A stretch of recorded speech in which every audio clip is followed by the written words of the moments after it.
Hi, I'm Coley Kohler, and I'm on native ground with Bastian Günther. Hello. Hi. How are you doing today? I'm good, thank you, and thanks for having me here. Of course. Yeah. What got you interested in being a film director in the film industry? As a kid or teenager, I went to a lot of movies in the theater. We had a little art house movie theater, maybe 10 miles from our small town where I grew up. So I tried to watch a lot of movies. There was not much more to do. So as a teenager, I watched Jim Jarmusch films, Stranger Than Paradise, or the early Kaurismäki films from Finland. And so I was really interested, but after school I thought applying for a film school, that's not really a realistic choice because they take like 10 people out of 600 submissions. So I started studying something else, English, sports, social science, didn't finish it, worked in a bar, all that stuff. And then I was, 24, and I said, okay, let's try now, a little bit later. And I made some short films on my own. And then in the second year when I applied, they invited me for the school. And so that's when it all started. Can you tell us the name of the town where you grew up? Yeah, the town is called Hachenburg. It's in the western part of Germany.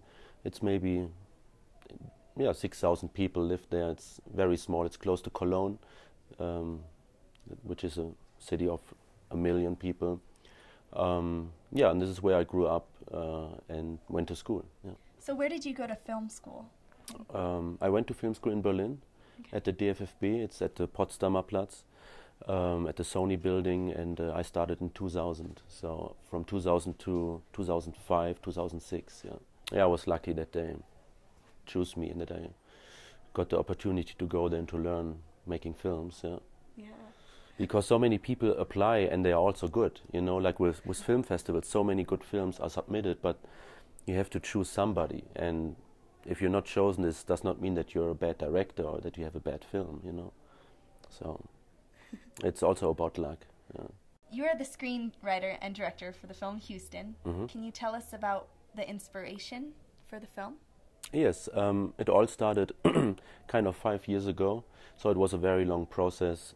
Screenwriting, the financing, it takes place on 2 continents, which is kind of difficult to organize and to finance. But so my first inspiration was actually my dad, because he is a recovering alcoholic. So he stopped drinking in 97 or 96, 97. And since then he's sober and he's in a good condition, and I'm very happy about it. But I had 15 years time to research actually as a kid. So this was my first inspiration. But I didn't want to make just like a social drama about an alcoholic. This was kind of boring to me. So I tried to put his addiction, or the addiction of the main character in the film, onto a bigger perspective. Since I think that the big corporations, the energy corporations, or all the corporations and the economy run in a similar system, because it's all about a quick success and a quick profit, but it's not about a long-term perspective. It's with an alcohol addicted person the same like with our big economy. And so to combine both systems into one main character, the recruiter or the headhunter in the film, seemed like a good idea to me, and that's when it all started. Can you tell us a little overview of the plot of the film Huston? Yeah, sure. So the film starts in Germany. The main character is a headhunter for big corporations. He works for a big German car company, and one day they give him the order to recruit an American CEO for the German car company. Since his drinking gets worse, he is not really able to make contact with the American CEO in Germany. They have kind of a conference there. And so this means he needs to go to Huston to hunt him down there, because this is where the company is located. And this trip becomes a journey into his own darkness, basically. So it is a real journey, but it's also a metaphor for his own condition and his soul.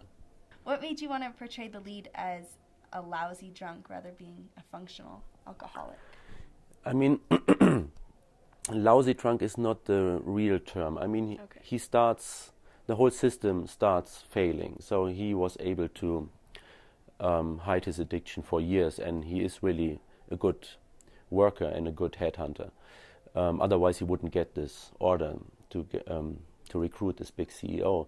But when the film starts, we also see that his facade and his system is starting to fail. So he is kind of on the edge of being a lousy drinker, but he's just getting there when the film starts. And the film does not really show him drinking all the time or puking or whatever, because like with alcoholics, they hide their addiction. You don't see them drinking, and this is what the film tries to do. You see him sometimes a little bit drinking, or on a party he drinks one glass wine too fast, but it's not like so obvious. So the film kind of hides it sometimes a little bit, how he's drinking, when he's drinking, how much he's drinking. So you have to put your own imagination into the film. Do you think alcohol can deter someone's ability to succeed? Yeah, of course, but I also think that a lot of very successful businessmen are drinking a lot, because it's just part of the business. A lot of business is done over a dinner or at a bar. When your lead character in the film, when he hit rock bottom, how did he get out? How did he find hope? Mystery. It is a little bit the mystery, because this is the end of the film. It is a very open ending. So he gets stuck in a car parade in the end of the film, in the Huston art car parade, and he just gets out of the car and walks away, and the camera stays in the car. And since the car is kind of a symbol for his addiction and his cave that he built for himself, that isolated him from his surrounding and from other people, it can be kind of hopeful that he walks out of his system and just walks into this total anarchy of people celebrating on the street.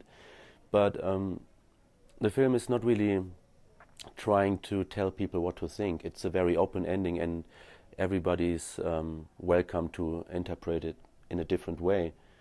I mean, I made the experience when I was sitting depressed in the editing room and I saw the ending. I thought, oh, that's dark, that's heavy. A day later, I was in a good mood, and I thought, oh yeah, that's hopeful.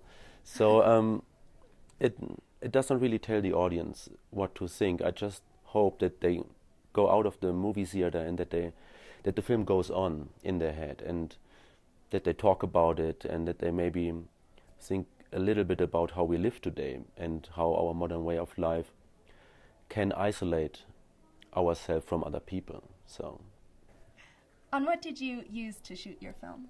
We shot on film materials, on 35mm with ARRI cameras, which is nowadays a little bit tricky because it's hard to find a lab that still develops film, since a lot of productions are shooting digital. The digital cameras became much better and they look better, and it's kind of cheaper, or at least people think it's cheaper, I'm not sure. But so we shot on film, and we shot on old Russian lenses from the 70s and 80s, so very old, heavy Russian lenses, and we collected them from LA, from Holland, and from I think Poland, I don't know. So, and we had only four lenses, that's all. And we choose them because since they are old, they have kind of a defect, and so the different layers of glass are not 100% attached to each other. And if you pan into the sun, you get these nice little sunspots in the camera, and they have different colors, and it gives the whole frame or the whole image a nice dreamy atmosphere. And since I think that our main character is absent, he's somewhere else, since he's an alcoholic and not really present mentally, I thought it would be a nice way to support his condition in a visual way. And so we shot on these old Lomo lenses, and they are very soft. I don't like these new crisp lenses where you can see every little thing on the actor's face, and so they are very soft, and it looks like a film from the 70s. So I really like that. Where was the film located?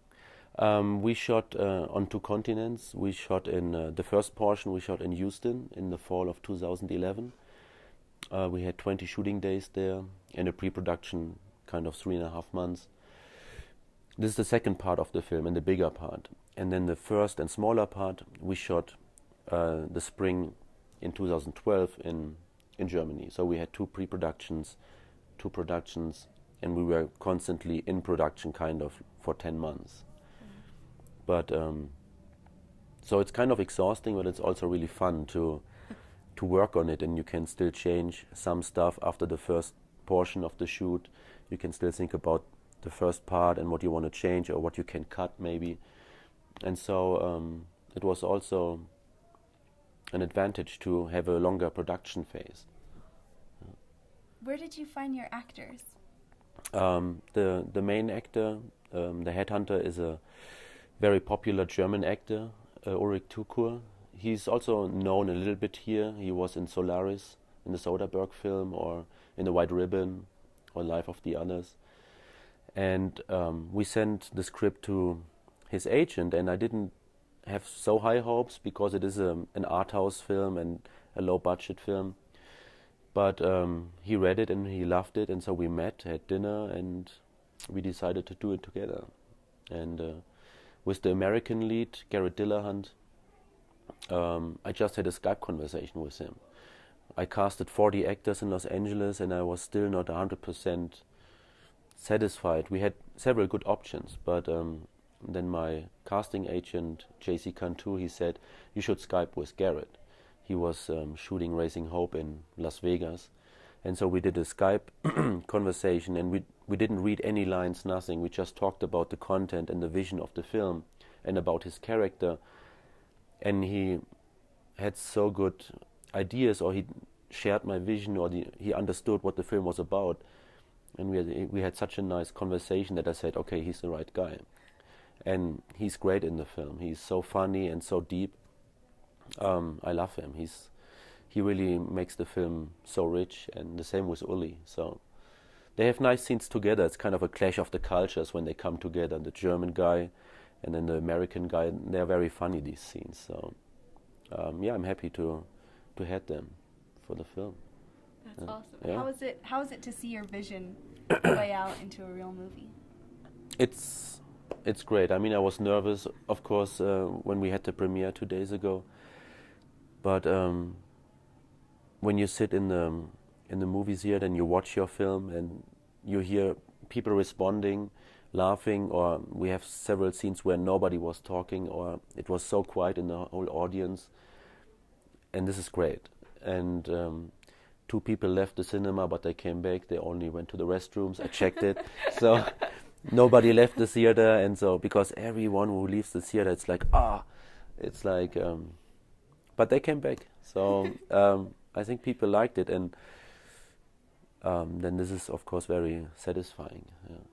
How long did the film take from pre-production to post-production? The pre-production started, I mean, without the script writing and the financing, if we are only talking about the actual production of the film, the pre-production started in May 2011, and we finished the film with the color correction and the sound mix in November 2012.